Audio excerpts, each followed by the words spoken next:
नमो भगवते वासुदेवाय नमः। ओम नमो नारायणाय नमः। जय श्री कृष्णा, जय श्री कृष्णा, जय श्री कृष्णा।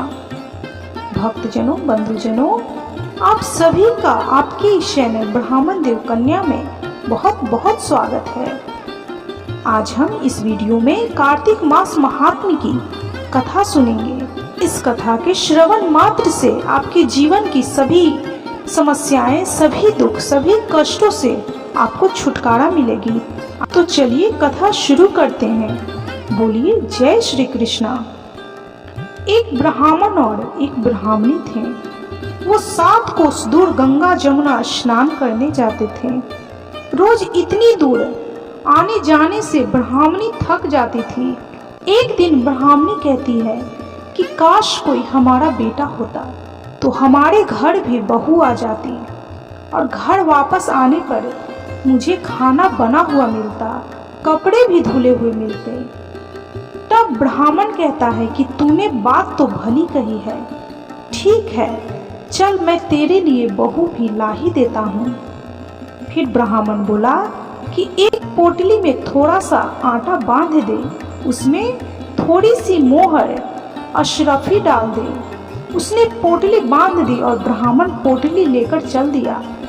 चलते चलते कुछ ही दूर पर एक गांव में जमुना जी के किनारे बहुत सारी सुंदर लड़कियां अपना घर बनाकर खेल रही थी। उनमें से एक लड़की बोलती है कि मैं अपना घर कभी नहीं बिगाड़ूंगी, मुझे तो रहने के लिए ये घर चाहिए। उसकी बात सुन ब्राह्मण के मन में वही लड़की छा गई और मन ही मन सोचने लगा कि बहू बनाने के लिए यही लड़की ठीक रहेगी। जब वह लड़की जाने लगी तो ब्राह्मण भी उसके पीछे चला और जब वह लड़की अपने घर पहुंचती है तब बूढ़ा ब्राह्मण बोला, बेटी कार्तिक का महीना है, मैं किसी के यहाँ खाना नहीं खाता हूँ। तुम अपनी माँ से पूछो कि मेरा आटा छान कर 4 रोटी बना देगी क्या। यदि वह मेरा आटा छान कर रोटी बनाएगी तभी मैं खाऊंगा। अपनी माँ को सारी बात बताती है। माँ कहती है कि बेटी बाबा से कह दे कि रोटी मैं बना दूंगी, इसी रोटी में वह भी खा लेंगे। लेकिन लड़की कहती है कि नहीं माँ, बाबा ने कहा है कि उनका खुद का आटा है जो बनाकर दोगी तभी वह खाएंगे। तब उसकी माँ कहती है कि ठीक है, जा बाबा से कह दे कि अपना आटा दे दें। उसने आटा छाना तो उसमें से मोहर अशरफी निकलती है। वह सोचती है कि जिसके आटे में इतनी मोहर अशरफी है उसके घर ना जाने कितनी होगी। जब ब्राह्मण रोटी खाने बैठा तो लड़के की माँ बोली, बाबा आप अपने लड़के की सगाई करने जा रहे हो। तब ब्राह्मण बोला कि मेरा लड़का तो काशी बनारस पढ़ने गया हुआ है, लेकिन अगर तुम कहो तो मैं खांड कटोरे से तेरी लड़की को ब्याह कर साथ ले जाऊं। लड़की की माँ बोली, ठीक है बाबा, और वह ब्याह कर लड़की को लेकर अपने घर आया। घर आकर बोला, रामू की माँ दरवाजा खोलकर देख, मैं तेरे लिए बहू लेकर आया हूँ, आकर अपनी बहू का स्वागत सत्कार करे। ब्राह्मणी बोली, दुनिया ताने मारती थी, अब आप भी ताने मार रहे हो। हमारे तो 7 जन्म तक कोई बेटा बेटी नहीं है, तो बहू कहाँ से आएगी। ब्राह्मण बोला, तू दरवाजा तो खोल। ब्राह्मणी ने दरवाजा खोला तो सामने बहू खड़ी देखी।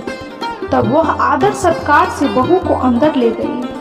अब जब ब्राह्मण ब्राह्मणी नहाने जाते तो बहू घर का सारा काम करके रखती, खाना बनाती और सास ससुर के कपड़े धोती और रात में उनके पैर दबाती। इस तरह से काफी समय बीत जाता है।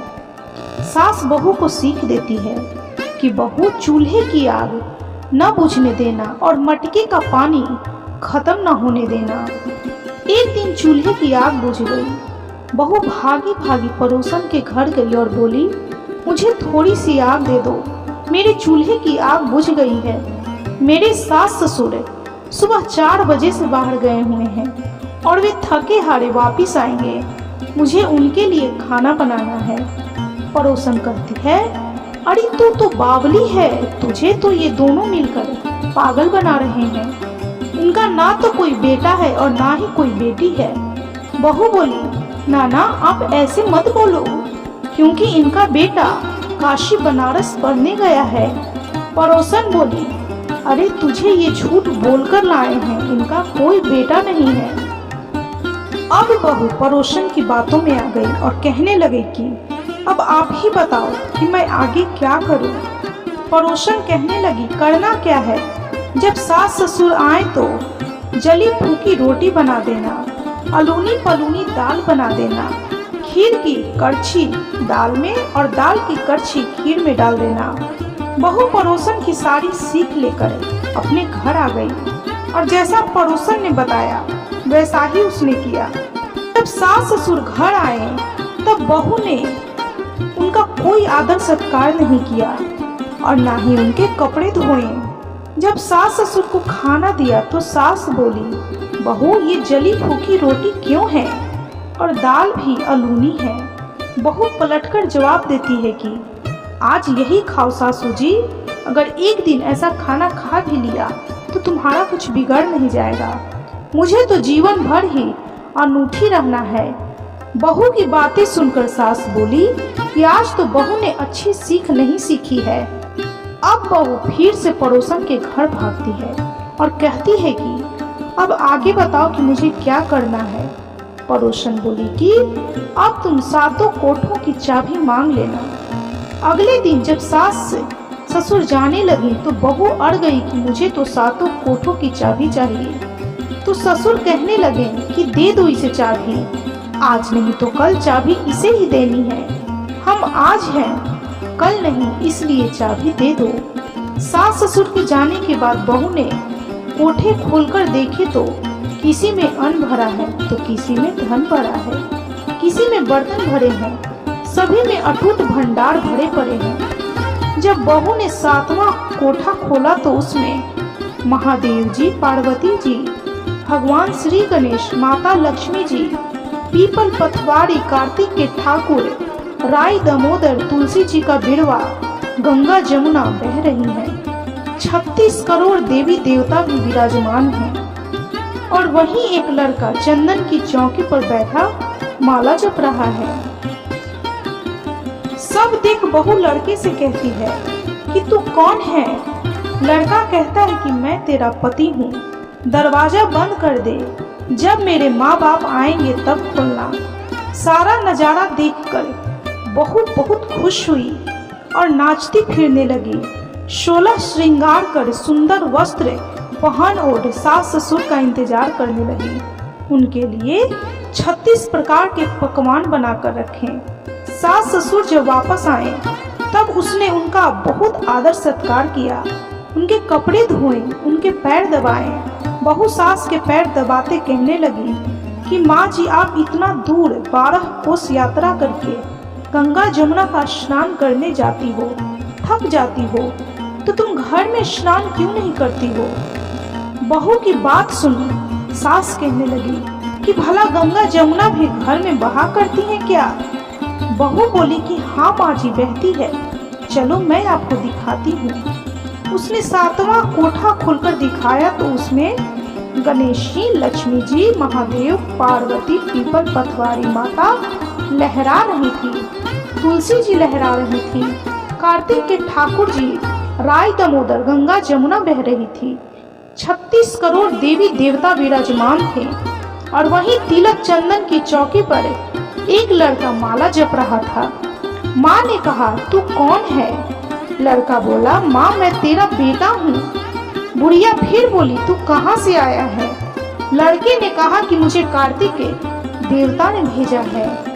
बुढ़िया कहती है कि बेटा ये दुनिया कैसे जानेगी, कैसे जानेगा मेरा घर का धनी, क्या जानेगी देवरानी जेठानी, क्या जानेगा मेरा अगल बगल पड़ोस की तू मेरा ही बेटा है। बुढ़िया ने विद्वान पंडितों से सलाह ली तो वह बोले इस पार बहू बेटा साथ खड़े हो जाएं और उस पार बुढ़िया खड़ी हो जाए। बुढ़िया ने चमड़े की अंगिया ब्लाउज पहनी हो, छाती में से दूध की धार निकले, बेटे की दाढ़ी मुछ भींगे, पवन पानी से गठजोड़ा बंधे, तो जब जाने कि यह बुढ़िया का ही बेटा है। उसने ऐसा ही किया।